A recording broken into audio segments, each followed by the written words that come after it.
شہنیلا کے جانے کے بعد مسفرہ نے ایک نظر اس لیب کی طرف دیکھا جو بالکل خالی تھی، پھر اپنی کلائی پر بندھی گھڑی کو دیکھا جو 12:05 کا وقت بتا رہی تھی۔ بے ساختہ اس نے جھرجھری لی، لاکھ ڈر خوف کے باوجود بھی ہمت کر کے کھڑی ہوئی، مرے مرے قدموں کے ساتھ لیب کی طرف بڑھنے لگی، کیونکہ اب بات اس کی نام نہاد عزت کی تھی۔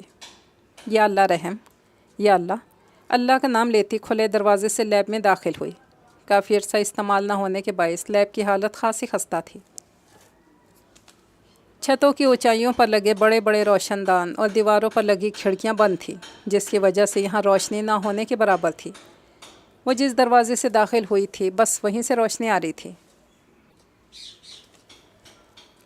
جو اس لیب کے ماحول کو مزید پراسرار بنا رہی تھی۔ اس پر مزید یہ کہ ہر طرف لٹکتے بڑے بڑے جالے اس جگہ کو ہیبت ناک بنا رہے تھے۔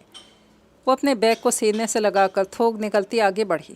یکدم اس کے اوپر سفید رنگ کا بڑا سا کپڑا آ کے گرا، جس کی وجہ سے ڈر کے مارے زمین پہ گر گئی۔ مسفرہ، تو یہاں کیا کر رہی ہے؟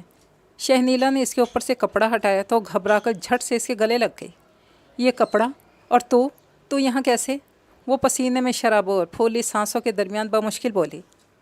میں نے تجھے یہاں آتے دیکھا تو میں جلدی سے تیرے پیچھے آ گئی۔ تو یہ ساری باتیں چھوڑ، اٹھ جلدی، باہر چلتے ہیں۔ اس نے اسے کندھے سے تھامتے عجلت میں کہا۔ ہاں، مسفرہ نے بھی اس کی تقلید کی اور دونوں باہر کی طرف بھاگی۔ اچانک زوردار آواز کے ساتھ ایک جھٹکے سے لیب کا دروازہ بند ہو گیا۔ خوف کے مارے دونوں کے گلے سے دل خراش چیخ برآمد ہوئی۔ اب لیب میں بالکل اندھیرا تھا۔ دیواروں میں موجود چند ایک سوراخ جو دیوار جھڑنے کی وجہ سے بن گئے تھے، ان میں سے کسی دھار کی طرح روشنی آ رہی تھی جو اس تاریکی کو کاٹنے میں ناکام تھی۔ اب کیا کریں گے یار، کہاں سے جائیں گے؟ مسفرہ کا رونا نکل گیا، جبکہ اب شہنیلا کو بھی کچھ خوف آ رہا تھا۔ مسفرہ، میرا ہاتھ! وہ بری طرح کپ کپا رہی تھی، درد اس کے چہرے پر واضح دکھائی دے رہا تھا۔ مسفرہ نے ڈلتے ڈلتے نظروں کا زاویہ اس کے چہرے سے ہٹا کر ہاتھ کی طرح موڑا۔ شہنیلا کے سیدھے ہاتھ کی آستین سے کوئی مایا ٹپک کر فرش پر پھیل رہا تھا۔ جھیرے سے آتی روشنی سیدھی فرش پہ اسی جگہ پڑ رہی تھی۔ مسفرہ نے بغور دیکھا تو فرش پر پھیلا خون تھا۔ شہنیلا کے ہاتھ سے خون ٹپک رہا تھا۔ اس نے لرزتے وجود کے ساتھ پھر اس کی آستین کو غور سے دیکھا۔ اس کی آستین ہوا میں جھول رہی تھی، اس کا ہاتھ کٹ گیا تھا۔ مسفرہ کے حلق سے ایک دل خراش چیخ نکلی، بے ہوش ہو کر زمین پہ گر گئی۔ مسفرہ، ارے مسفرہ، اٹھ، دروازہ کھولو، یہ تو بے ہوش ہو گئی ہے۔ اسے بے ہوش ہوتا دیکھ کر اس نے فوراً اپنا آستین میں چھپا ہاتھ نکالا اور اس کے چہرے کو تھپ تھپاتی اسے ہوش میں لانے کی کوشش کرنے لگی، ساتھ ہی زوردار ہانک لگائی۔ دیکھا، میں نے کہا تھا نا اتنا گھٹیا مذاق نہ کر شہنیلا، تو سنتی ہی نہیں ہے۔ اس کے کہنے پر دروازہ کھول کر دو لڑکیاں اندر داخل ہوئیں اور ان میں سے ایک تھوڑی برہمی سے بولی، بکواس بند کرو، پانی لے کر آؤ، مجھے کوئی پتہ تھا اتنی ڈرپوک ہے۔ میرا موبائل بھی دو واش روم سے۔ مسلسل اس کے چہرے پر ہاتھ مار رہی تھی۔ ایک لڑکی پانی لینے باہر چلی گئی، دوسری جو اسے باتیں بنا رہی تھی وہ منہ بنا کر اس کا موبائل اٹھا کر لے آئی، جو اس نے یہ مناظر عکس بند کرنے کے لیے وہاں پہ رکھا تھا۔ تھوڑی دیر بعد پانی آیا تو شہنیلا نے اس کے منہ پہ چھینٹا مارا، جس سے کچھ ہوش میں آئی۔ میں کہاں ہوں؟ اور تیرا ہاتھ؟ اسے ہوش آیا تو اس نے شہنیلا سے گھبرا کے پوچھا۔ تم اسی لیب میں ہو اور اس کا ہاتھ بالکل ٹھیک ہے، تمہارے ساتھ پرینک کر رہی تھی۔ اس سے قبل کہ شہنیلا کچھ بولتی وہی لڑکی بول پڑی۔ شہنیلا نے اسے گھور کر دیکھا۔ مسفرہ اب اس کی طبیعت صاف کرنے کے موڈ میں لگ رہی تھی۔ یار ایسے ہی چھوٹا سا مذاق تھا۔ جہان بھر کی معصومیت چہرے پر سجائے ہوئے منمنائی۔ مذاق؟ یہ چھوٹا سا مذاق تھا؟ میں مرتے مرتے بچی ہوں نفسیاتی۔ جھٹکے سے کھڑی ہوئی۔ ارے، شہنیلا خفت سے بولی، ارے پرے مرے مت کر میرے سامنے، تو پاگل ہو گئی ہے، اپنا علاج کرا، اب تیری میری تو دوستی ختم، آنا نہیں میرے پیچھے۔ اس پر برہم ہوتی پیر پٹکتی وہاں سے چلی گئی۔ ارے ایسا بھی کیا کر دیا میں نے، مذاق بھی برداشت نہیں ہوتا لوگوں سے آج کل، دفعہ، مجھے بھی نہیں پڑی۔ وہی بڑبڑاتے وہاں سے چلی گئی۔ السلام علیکم اماں۔ لوہے کے سیاہ رنگ کے مرکزی دروازے پر پڑا پردہ ہٹا کر وہ اندر داخل ہوئی۔ سامنے تخت پر اماں بیٹھی نظر آئیں۔ انہیں سلام کر کے صحن میں بچھے تخت پر بیگ پھینک کر ان کے برابر میں ہی لیٹ گئی۔ وعلیکم السلام۔ لڑکی، یونیفارم میں ہی پسر گئیں، اٹھو شاباش، پیروں پر پانی ڈالو، منہ ہاتھ دھو، تب تک میں کھانا لے کر آتی ہوں۔ عجیب بے ڈھنگا پن ہے۔ اسے یونیفارم میں لیٹے دیکھ کر اماں نے اسے آڑے ہاتھوں لیا۔ جا رہی ہوں اماں، منہ ہاتھ دھونے،